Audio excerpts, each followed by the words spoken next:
Welcome to Donnie Jones Live. I am Donnie, the tree lady, hanging out. That guy with that guy, Marty McFly, on a beautiful, beautiful day. That's right. Donnie, this is a good I was off my game. That's why I was like hanging out with that guy. Right, Marty right. I had to McFly. put my own little intro, help out. No, that's okay. What's going on? I see you got the new Donnie I Jones. got my little Don's Tree Service. Don's Tree Service representing. But I have Dolly to thank for that. Oh, okay. Yeah. So she's got that one thank made you, this Dolly. year? Yeah, she had nice. this made for me. It was a really great Christmas present. So representing Yes. Don's Tree Service. So thank you, Dolly. Right, and if you don't know, this is Donnie, who owns a tree company here in the Atlanta In area. Atlanta, Don's Tree Service. Also, by the way, I'm glad you mentioned that because this is a great time for you to have your trees looked at because with us having bad weather, cold weather, wind and rain, this is the time when you'll see issues with trees falling, dead, dying, or hazardous limbs just breaking out. In fact, I had to go look at a tree yesterday that uprooted and fallen on somebody's But because it shed. gets cold, the roots. Well, you get a they lot don't of hold rain. us? Well, that can happen, but it's not so much the cold with the roots; it's the rain that we had, and then we had the some ground. wind. Yeah, and then we had some wind. So yeah, just keep your trees checked out. Get them checked out by us, Don's Tree Service. Our number is 770-413-8733. That's 770-413-TREE. Yep. By the way, what's been going on with you in your world? Nothing with trees. It's just been really just living life. Working with I'm working with the campus ministry down at the Atlanta University Center. Working with trying to get students, inspired with spiritual stuff, and then also still working with the St. Martin Lutheran Church and vast production. I'm just keeping my days are busy. It's a busy day, but and that's a good it's thing. really good, right, because this is a good year. I'm saying so far 2024 has been very busy, but it's been good. Yeah. And I'm not complaining right now. Well, I'm not complaining either, but you mentioned being busy, and I know in our next segment we're going to talk about some really cool stuff. But the media's been busy. Bananas, right? But you talked about busy, and the big thing right now is like the quiet quitting, meaning people, they'll show up for work and they're not really giving 100%. They're just kind of there just to collect a check. And I was thinking about our company because we've been blessed with really great people. And we just came back from a training, and the training was basically teaching entrepreneurs, business people, salespeople, or people that are in a leadership position with the company how to manage the company and how to take care of your team. And what I noticed was that statistically speaking, there might be people out there that are quiet quitting, but also there's a lot of business owners that aren't taking care of their people. That is true, too. And we don't talk about that side of it. So I would encourage you, if you're concerned about quiet quitting, instead of stepping back and saying, oh, man, all these millennials, they ain't no good. Young people, they ain't no good. Or is it Gen Z? Gen Z ain't no good. Instead of saying that and feeding into that, think about what you could do as a business owner to help your people. What you could do as a business owner what you could do as a business owner to find out, I'm gonna hurt him, to find out what's going on with your people and care about them. Because I think a lot of times people feel like companies don't care about them. And I think what we try to do, especially with Don's Tree Service, and I know you do with Vast Production, is that we try to make sure our people know we care about them. We try to find out what their hopes and dreams are. And I'm reading a book right now called 9-Figure Mindset. And they talk about finding out what your people's personal, professional, and financial goals are.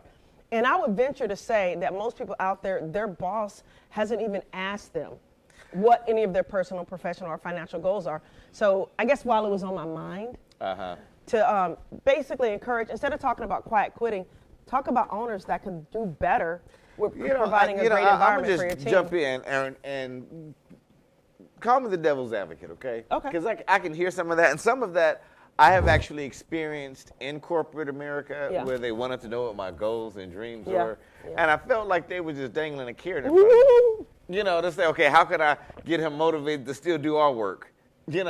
But but it has to come from a different place. Right. Well, still it comes from a place of them trying to figure out how to inspire me to do their work. If you think about it, because quiet quitting is okay. I am depressed. I'm not happy here. Because a lot of times I'm not fulfilling my goal. And unfortunately, I just read an interesting book the other day that said, your employees are really paying you not for you. They're not paying you to achieve your goal. They're paying you to achieve their goal. Yeah, but that's what I mean. Going back to what you're saying. Right. I know it sounds like we're saying different things, but if the employee is concerned about them and their family, them and their goals, and then you as a business owner, instead of just looking at yourself, look at your people. See what you can do to make your people's lives better. Try to talk to them and find out what their hopes and dreams are. Right. Because if you do that, it's Thursday, isn't it? It depends on when they watch it. But okay. We're recording this on a Thursday. Speaking of hope and dreams, I just realized I believe my daughter had a conference today at her school that I'm supposed to be at an hour ago. And it's called Hopes and Dreams Conference. And it's where they go on this. Wow, okay. I win Mother of the Year today. I win Mother.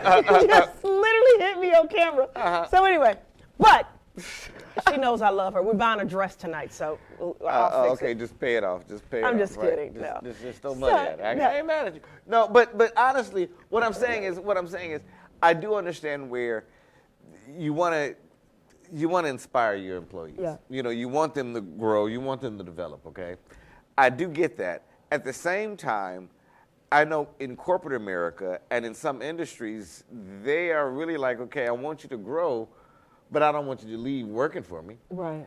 I want you to grow and be better person that you are, but as long as you get my work done. Yeah. And if anything, I want to encourage you to do my work a little bit better.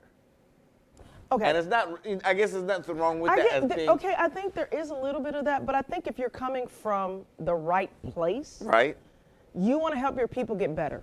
Definitely. You want to help them achieve their hopes and dreams. Right. And if you're coming from a place that you really want your people to be happy, if they're not happy with you, right, then let them go someplace else. That's kind of like where I'm starting like, at. If you are silently quitting, then there's some other issues that I really can't really fix. Yeah, but a lot of times people are in a job because that they're not happy with because they feel the owners of those companies don't care.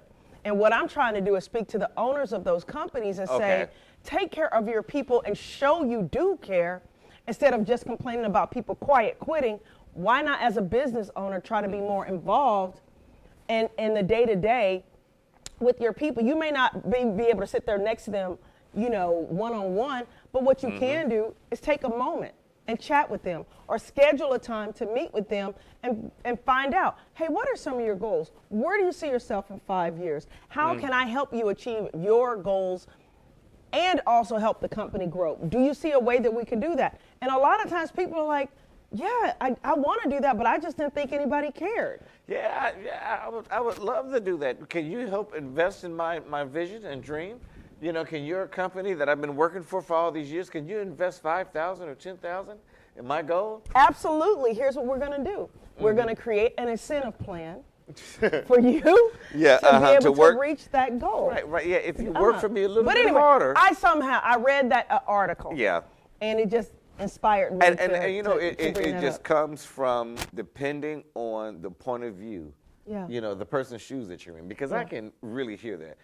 But I wonder, just say a couple of 100 and something years ago, my coffee right now, would they have said that if you was on a plantation, what is your future plans and goals? I want you to that's achieve different. that. I want to be free. If I was a slave. Okay, but we're not talking about. Let me give you some incentives to be free. But we're not talking about slaves. We're talking about people that honestly. We're not saying that. But I just feel, to a certain degree, because I've been through that. Yeah. Where it's like I wanted to get advancement at the job. Yeah. And it's almost like, I felt like they just started dangling a carrot in front of me. Yeah, but those and each time, and from their side of it is like, we're trying to inspire you. Yeah. We want you to be, because but a lot of people aren't trying to inspire you, and I'll speak as a business owner.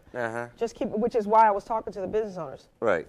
A lot of times they're really not trying to inspire you. They're just trying to dangle something in front of you so they can get what they want. I'm trying to change the philosophy behind that. I'm trying to change the ideology and the intentions behind that. If you honestly want people to do their best, be interested in what they want. Goes back to what we talked about. I know I had a commercial a few years ago for the tree service, and the girls talked about something that I always tell them, and that is nobody cares how much you know until they know how much you care. So a lot of times business owners don't show that they care. Right. I cannot tell you how many times when I first started in the tree care industry, one of the things that bothered me was that it was kind of a real old boys network, good old boys network. And so you get into these rooms where people are talking about their company and their people, and they talked so negatively about their team members, their employees. And they looked at them as basically almost like slaves. And it was just like, wow, that's how you think of your people? You wouldn't be able to be at this conference if you didn't have good people. You see what I mean? Yeah. So I know that in our industry, I wanted to change the perception of what a business owner would do. Are you close friends with your employees? Some of them, yeah, very, very, very. And guess what people always tell you to do? Don't do that. Right. That's not true. Once again, I just came back from a conference. Right. And this gentleman, he does conferences all over the United States. I don't know if I want to mention it right now, but he does conferences all over the United States. And his top people were there doing some of the training. Some of them had become best friends. Some of them, two of the people were married to each other. I mean, there's just a lot of when something goes bad, people will go, don't ever do this. The top people in my company are family to me. Not like family, they are family to me. And I can see over the years, y'all have become close. Very, very close. Over the years. Out of those people, have you ever let any of them go? The ones that are still there, no. Okay. So there's never been like a situation where they've done something or not. Okay, that's not true. I was going to say one of them, they were let go, but it was for like a short period of time because there was an expectation that I had, or it was a communication thing or something like that. And because I valued them and they valued me in the relationship and working with my company, and this is before we were friends even. Right. I mean, no, because we were friends from the jump. They were just good. They're just good people. But, we were able to heal that communication, and they are literally my top person right now. Like literally my right-hand person. What's up, Fatima? I would say like this. I've learned myself that being close friends with people that work for you, it's hard to discipline them. It's hard to get rid of them. And sometimes your business or church suffers because I agree. These people are so close to you. I was going to throw this little quick biblical entrepreneur aspect in it. Yeah. When Jesus grabbed his disciples, when he was collecting them and everything, he didn't collect his friends or his cousins, or they say, one of the people. John his brothers? They said but he didn't collect him. It's the difference between, him asking someone and then people just following along. Okay, I see what you're saying. The thing is, when you are doing entrepreneur stuff, sometimes it's good to be friendly. Yeah. But you can't always be buddy friends, because a lot of people say that even in the restaurant business here too, is because they do not see you always the same way. And I agree, but I believe that from my own experience. Right. There have been people that have been close to me that burned me. But there have also been people that are close to me that have gone through the storm with me, and they went through the storm because of their relationship. Oh yeah, and I have been through some crazy storms. Oh yeah, we're building our show and working together. And by the way, if you guys see, I'm not talking about the stuff that I posted, which is a crazy picture that ain't got a filter on it. But if you see any of our really good stuff that looks great, even the production of the show, Marty does that. So if you need some production, please reach out to him. He does great work. So right. But you've kind of I'm saying stuff. We all go through up and downs and everything, but the point of it is, whatever works for your industry, make it work. But don't keep your eyes wide open. Yeah, because I agree. Most people get cut by the close people. Absolutely. And then sometimes with their being family or close friends, I don't forgive you. I just, I don't forget. I just forgive you, and then. Well, I'm gonna forgive you because we got to take a quick break. We're gonna take a quick break. We're not gonna take a break. We're gonna. Yep. Don't forget to like, share, and subscribe. Yes, absolutely. And we'll be back. We'll be back.